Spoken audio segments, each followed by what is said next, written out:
It's December 12th here in Seoul, and I'm Kim Dami. We begin with these stories making the headlines at this hour.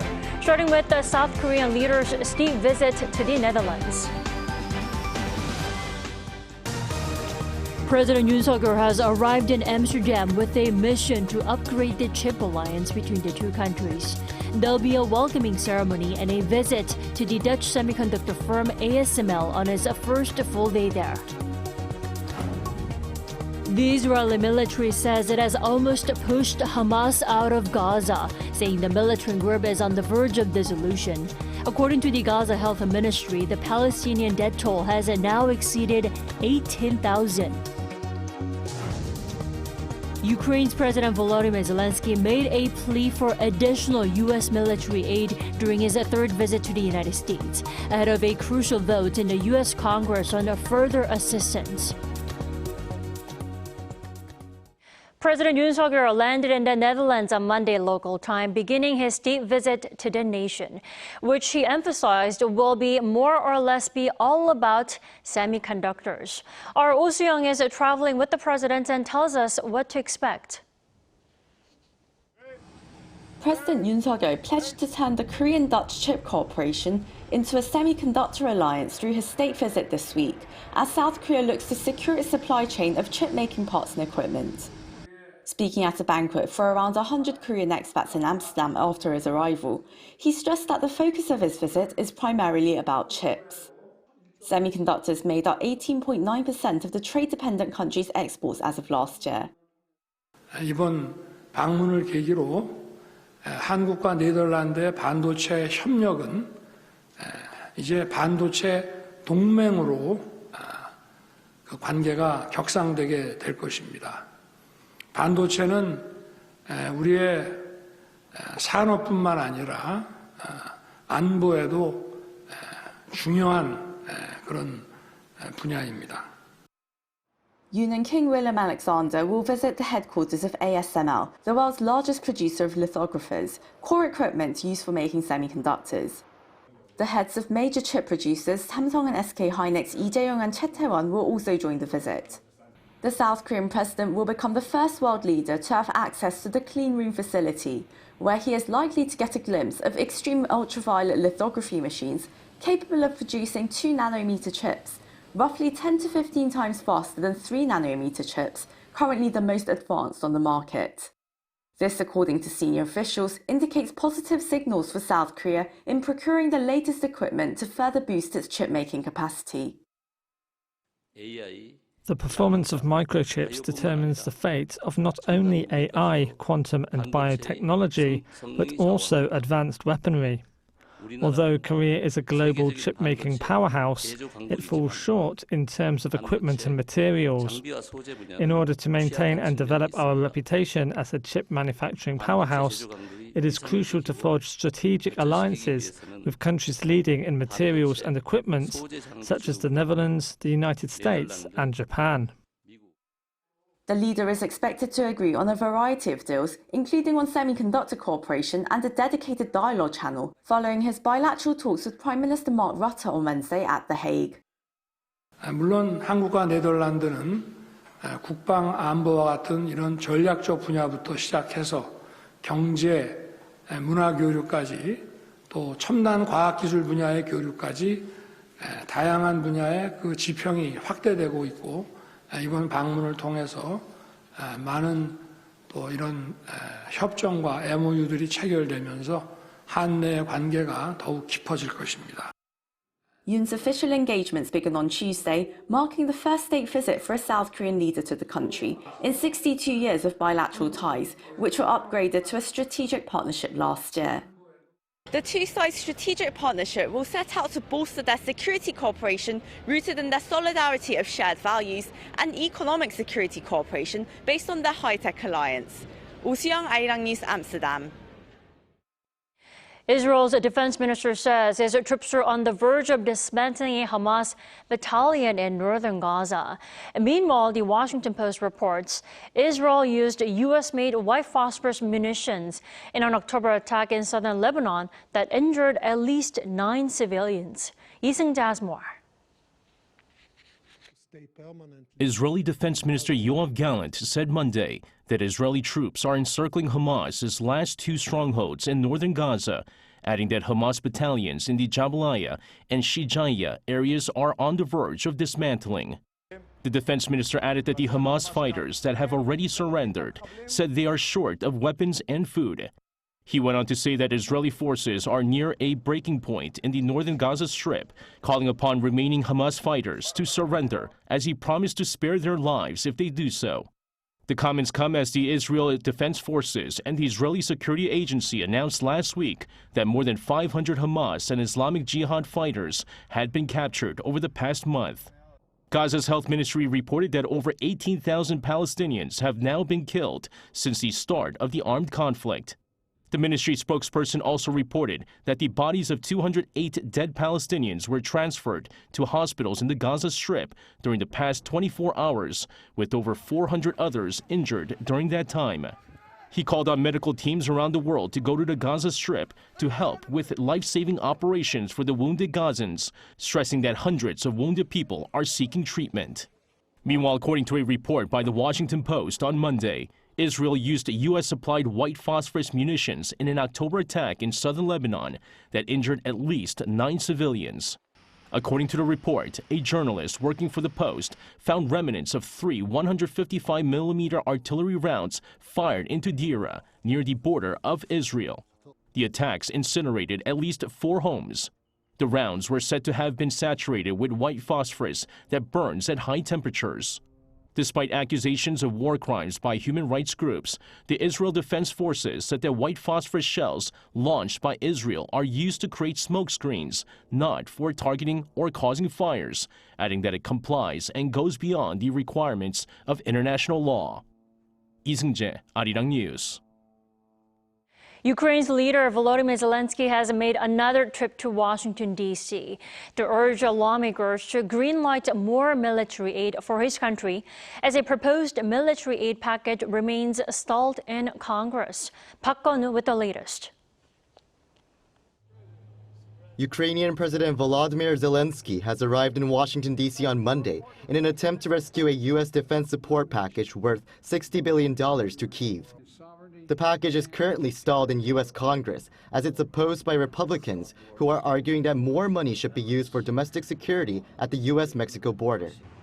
Zelensky's appeal is seemingly even more crucial as Congress begins its holiday recess at the end of this week. According to a statement by the White House the day before, Zelensky's visit was meant to underscore the United States' unshakable commitment to supporting the people of Ukraine as they defend themselves against Russia's brutal invasion. The arrival of the Ukrainian president makes it his third visit to the U.S. since the war began in February 2022. During Zelensky's speech at the National Defense University in Washington on Monday, he asked for continued support while saying Ukraine has not given up. Ukrainians haven't given up and won't give up. We know what to do, and you can count on Ukraine, and we hope just as much to be able to count on you. He added, when the support of freedom fighters goes down, that is when Russia's dreams come true. Following his remark, U.S. Secretary of Defense Lloyd Austin promised unshakable support for Kyiv. And the United States is proud to stand with you. And make no mistake, America's commitment to supporting Ukraine against Russian aggression is unshakable. Meanwhile, President Zelensky is also set to meet with U.S. President Joe Biden on Tuesday. They are expected to discuss the U.S.'s ongoing commitment to Ukraine as well as his country's need for more funds. Park Gun-woo, Arirang News. Over in Dubai, the UN climate body published its draft agreement at COP28 without direct reference to the phasing out of fossil fuels. According to Reuters and AFP on Monday, the draft agreement shared by the UAE, this year's chair country called for reducing the production and consumption of fossil fuels, but did not use the words phase out. Instead, the draft calls for reducing the consumption and production of fossil fuels in a just, orderly, and equitable manner so as to achieve net zero by, before, or around 2050, in keeping with this science. An earlier draft on Friday included phase out, something climate campaigners, low-lying island states, and the EU have been advocating for.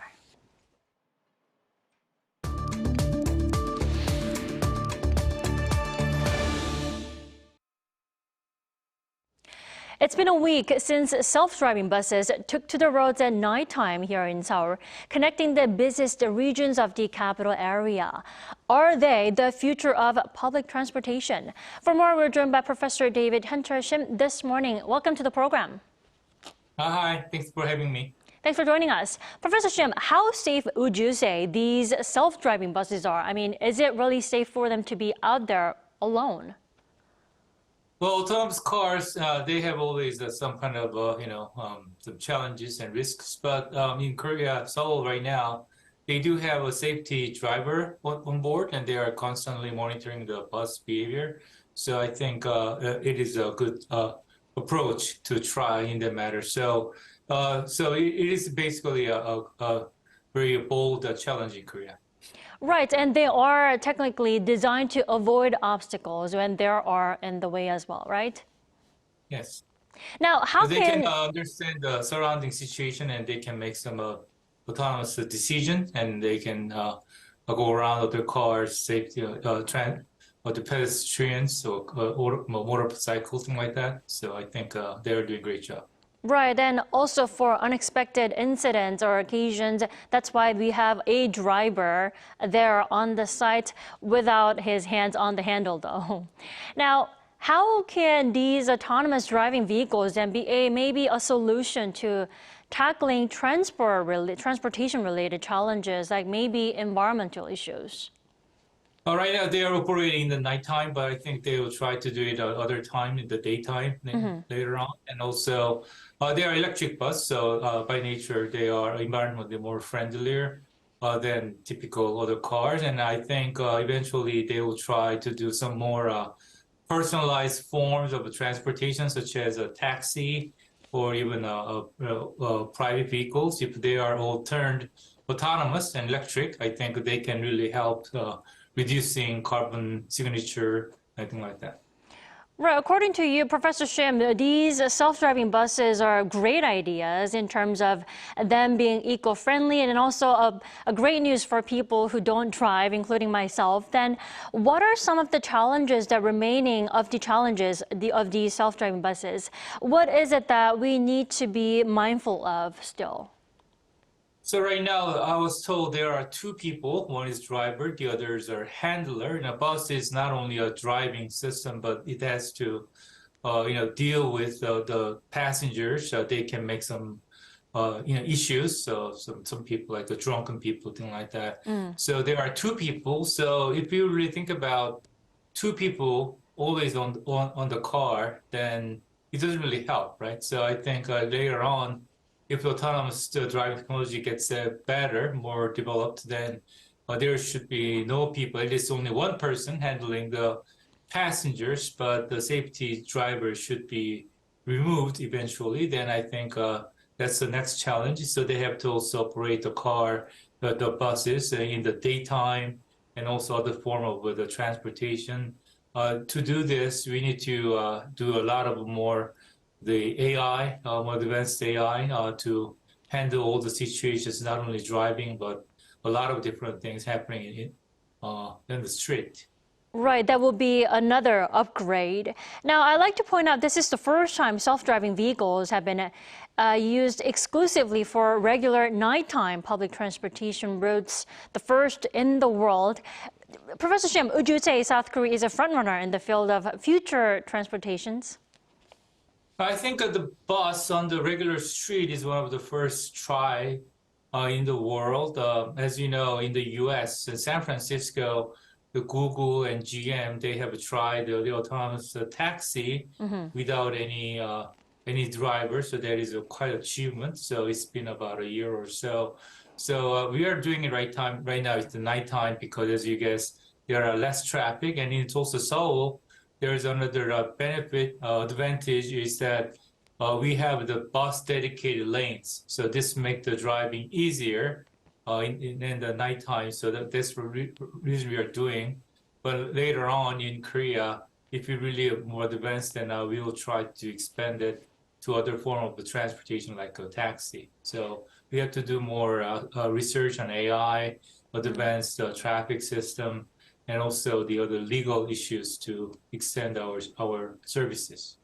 Right. What makes the Korean service unique is that it's operating during the nighttime when there's less traffic. Then after self-driving buses at nighttime, Professor Shim, what do you think will be the next in line in the future of public transportation? What do you think? I think they'll eventually have to try in the daytime. So that is much more difficult because as you know, there are more people, a lot of delivery, motorbike people, pedestrians, and that's a challenge. So that's not going to be quite easy. And also, as I said, we will need to try expanding on the taxi, but there's technological issues as well. But there are also social issues because if the people can accept it, and also the job issues because drivers will lose the job. So these kind of things we have to think ahead and try to solve ahead without trying first. Right, because we all know how traffic can get crazy here in Seoul, especially in the capital area. So if that comes true, there will be another big achievement. All right, thanks so much for your time this morning, Professor Shim. You appreciate it. Thank you.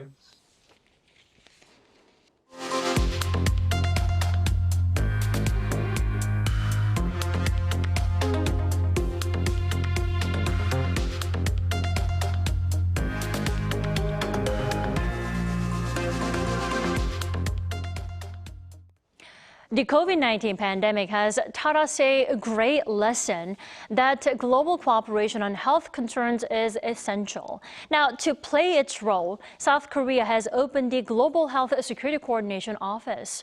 Our Choi Soo-hyung visited the office in Cheongju City. Over the course of the COVID pandemic, there was a growth in recognition of the need for cooperation between countries regarding global health security. To deal with these needs, the Global Health Security Coordination Office was opened on Monday in Cheongju City, Chungcheongbuk-do Province in South Korea. Commissioner Ji Young-mi of the Korea Disease Control and Prevention Agency said that following COVID-19, trust in Korea's health crisis response system has increased, leading to various requests for cooperation from around the world. The post-COVID-19 era demands that we move beyond discussions and take practical actions to fortify our preparedness and response scheme. As a leading country in global health security, the Republic of Korea is delighted to announce the inauguration of GHS Coordination Office. Due to the absence of such an office in the past, it was hard to share effective management outcomes from international conferences or policies for health security.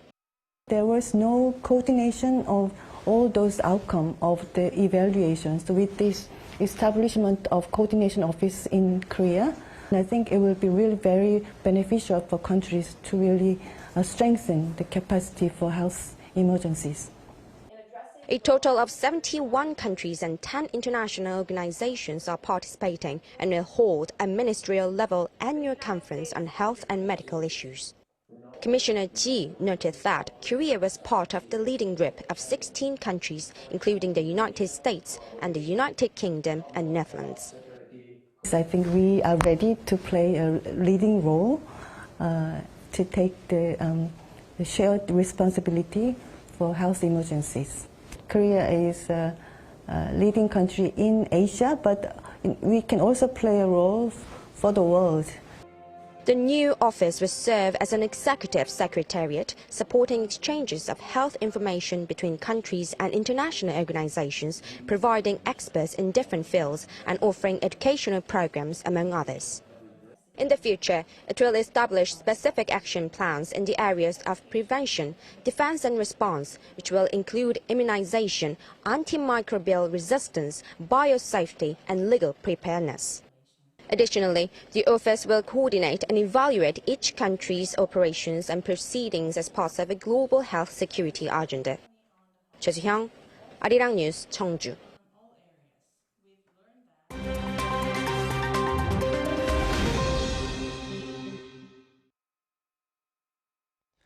Good morning, I'm Kim Si-young, and now we turn over to stories from around the world.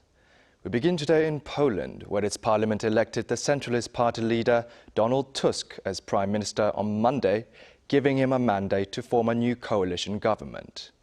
This would end the 8-year rule of the conservative populist Law and Justice Party. The incoming administration, formed by Prime Minister Tusk, will be sworn in at the presidential palace by President Andrzej Duda on Wednesday. Tusk's coalition won the elections in October, but Law and Justice Party ally President Duda nominated that party's leader, Mateusz Morawiecki, to remain in office, delaying the formation of the new government for weeks. Tusk's coalition consists of 3 groups: his own civic coalition, the Third Way, and the Left. Donald Tusk previously served as Poland's Prime Minister from 2007 to 2014 and European Council President from 2014 to 2019.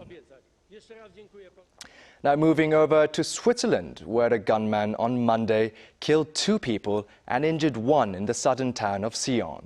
The alleged suspect has been found and arrested following an 8-hour manhunt. The suspect, a 36-year-old man, fired several shots in the Swiss alpine town of Seoul, killing his first victim, 34-year-old female, in a car park, then the second, a 41-year-old man, soon after. The shooter also shot and injured a 49-year-old female. Police proceeded with roadblocks and an active manhunt, which led to the suspect's arrest on Monday afternoon. Around 2.3 million of Switzerland's 9 million population own a gun, but gun-related homicides are rare. Now in business news, New York State Governor Kathy Hochul announced on Monday a $10 billion partnership with semiconductor industry leaders to make New York State a semiconductor capital of the world. Semiconductor giants such as Applied Materials, IBM, Micron, Tokyo Electron, and others have joined to establish a next-generation research and development center at Albany Nanotech Complex, which will house over 50,000 square feet of clean room space. Governor Hochul also announced that New York State is investing $1 billion as part of the new enterprise and aims to create over 700 jobs. The partnership will fund the active research and development of semiconductors through the construction of a cutting-edge, high numerical aperture, extreme ultraviolet lithography center. Lastly, in entertainment news, the nominees for the 81st Golden Globe Awards were announced on Monday. Hollywood blockbuster Barbie received 9 nominations, putting it on the top of the list. Historical drama Oppenheimer followed with a total of 8 nominations. Korean-Canadian director Celine Song's Past Lives received 5 nominations, including Best Motion Picture for Drama. This year, the winners of Golden Globe Awards will be chosen by a new, more ethnically and racially diverse voting body of 300 journalists from 75 countries. The previous voting body of Hollywood Foreign Press Association was disbanded in June for ethical lapses and lack of diversity. Mission Impossible.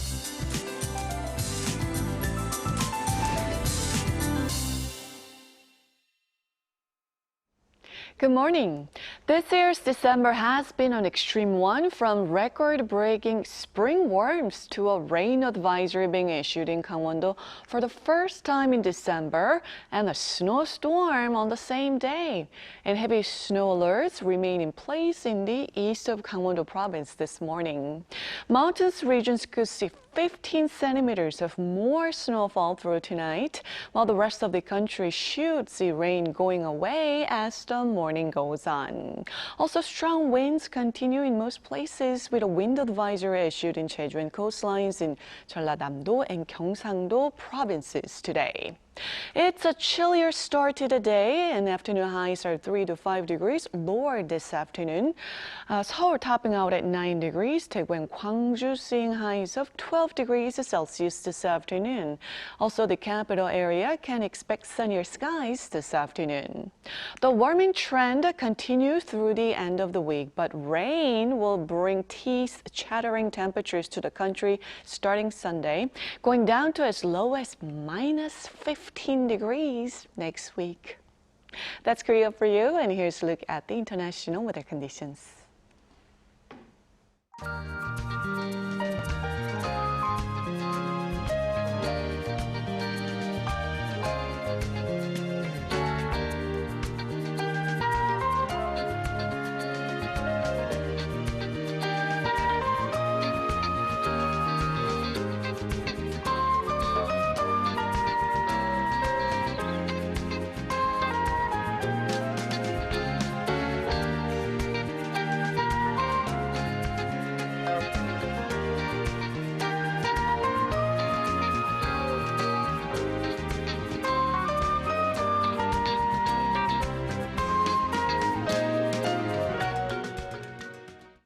We thank you for watching New Day at Arirang. We'll be back tomorrow for Wednesday's edition at the same time, 9 a.m. Korea time.